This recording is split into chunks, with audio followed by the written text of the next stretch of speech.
Alors Lady Mary pensa qu'il était grand temps de quitter cet endroit horrible, et elle referma la porte, traversa la galerie, lorsqu'elle aperçut par la fenêtre Monsieur Fox. Bienvenue dans l'espace de Monsieur Fox.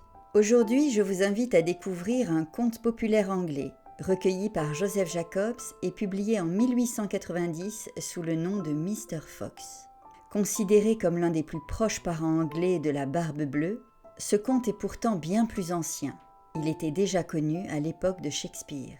Ce conte contient des scènes pouvant heurter la sensibilité des plus jeunes enfants. Si vous aimez les contes traditionnels dans leur version originale, vous pouvez vous abonner à l'espace du conte. Je vous souhaite une très belle écoute. Lady Mary était jeune et Lady Mary était belle. Elle avait 2 frères et plus de prétendants qu'elle ne pouvait en compter. Mais de tous, le plus brave et le plus galant était un certain Monsieur Fox, qu'elle rencontra lorsqu'elle séjournait à la maison de campagne de son père. Personne ne savait qui était Monsieur Fox, mais il était certainement brave et assurément riche, et de tous ses prétendants, Lady Mary n'avait d'affection que pour lui seul. Finalement, il fut convenu entre eux qu'ils se marieraient. Lady Mary demanda à Monsieur Fox où il vivrait, et il lui décrivit son château ainsi que l'endroit où il vivrait. Mais, chose étrange, il ne lui demanda pas ni à ses frères de venir le voir. Ainsi, quelques jours avant le mariage, alors que ses frères étaient sortis et que Monsieur Fox était parti pour un jour ou 2 pour affaires, comme il le disait, Lady Mary se mit en route pour le château de Monsieur Fox. Et après de longues recherches, elle y arriva enfin, et c'était une belle et solide demeure, avec de hauts murs et un profond fossé. Lorsqu'elle arriva devant le portail, elle y vit écrit « Sois hardi, sois hardi ». Mais comme le portail était ouvert, elle le franchit et ne trouva personne. Alors elle s'avança jusqu'à la porte d'entrée, et au-dessus elle trouva écrit « Sois hardi, mais pas trop hardi ». Elle continua néanmoins jusqu'à entrer dans le hall, puis monta le large escalier jusqu'à parvenir à une porte dans la galerie, au-dessus de laquelle était écrit « Sois hardi, mais pas trop hardi, de peur que le sang de ton cœur ne se glace. » Mais Lady Mary était une femme courageuse. Elle l'était, et elle ouvrit la porte, et que pensez-vous qu'elle vit ? Eh bien, des corps et des squelettes de belles jeunes femmes, tous tachés de sang. Alors Lady Mary pensa qu'il était grand temps de quitter cet endroit horrible, et elle referma la porte, traversa la galerie, et était justement en train de descendre l'escalier et de sortir du hall, lorsqu'elle aperçut par la fenêtre Monsieur Fox, traînant une belle jeune femme depuis le portail jusqu'à la porte.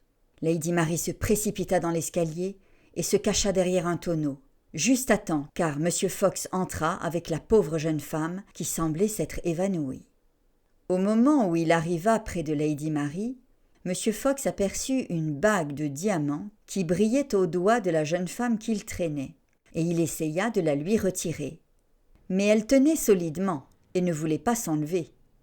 Alors Monsieur Fox s'énerva et proféra des jurons, tira son épée, la leva et l'abattit sur la main de la pauvre jeune femme. L'épée trancha la main, qui bondit dans les airs et de tous les endroits du monde, tomba sur les genoux de Lady Mary. Monsieur Fox regarda un peu autour de lui, mais ne songea pas à regarder derrière le tonneau. Il continua donc à traîner la jeune femme dans l'escalier jusque dans la chambre sanglante. Dès qu'elle l'entendit traverser la galerie, Lady Mary sortit furtivement par la porte, passa le portail et courut jusqu'à chez elle aussi vite qu'elle put. Or, il arriva que le lendemain même devait être signé le contrat de mariage de Lady Mary et de Monsieur Fox, et qu'un somptueux déjeuner était prévu auparavant. Et lorsque Monsieur Fox fut assis à table en face de Lady Mary, il la regarda. « Comme vous êtes pâle ce matin, ma chère. »« Oui, dit-elle, je me suis mal reposée cette nuit.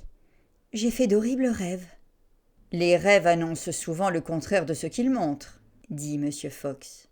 Mais racontez-nous votre rêve, et votre douce voix fera passer le temps jusqu'à ce que l'heure heureuse arrive. » J'ai rêvé, dit Lady Mary, que je suis allée hier matin à votre château, et que je l'ai trouvé dans les bois, avec de hauts murs et un profond fossé, et qu'au-dessus du portail était écrit « Sois hardi, sois hardi ». « Il n'en est pas ainsi, et il n'en a jamais été ainsi, » dit M. Fox.